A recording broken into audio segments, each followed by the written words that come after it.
लग्नाचे दागिने खरेदी करत असताना आपण लाखो रुपये कसे वाचवू शकतो हे मी तुम्हाला फक्त 60 सेकंदांमध्ये सांगणार आहे. आपले 60 सेकंद आता सुरू होत आहेत. दागिने खरेदी करत असताना आपण दागिने खरेदी करण्यामागचा पर्पज अगोदर शोधला पाहिजे.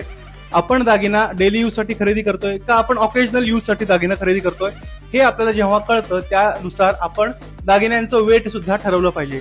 फॉर एक्झाम्पल, सपोज आपण डेली यूज साठी मंगळसूत्र खरेदी करत असेल, शॉर्ट मंगळसूत्र किंवा अंगठी खरेदी करत असेल, तर त्या मंगळसूत्रामध्ये किंवा अंगठीमध्ये थोडंसं वेट जास्त असणं गरजेचं आहे, कारण जेणेकरून दागिन्याची वस्तूची ड्युरेबिलिटी जास्त असेल.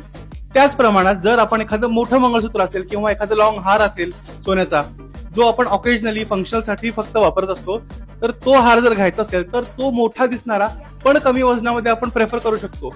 तर हे तुम्हाला आणखी जास्त चांगल्या पद्धतीने कळावं म्हणून हा हार तुम्हाला मी दाखवतोय. प्लीज हा हार दाखवा.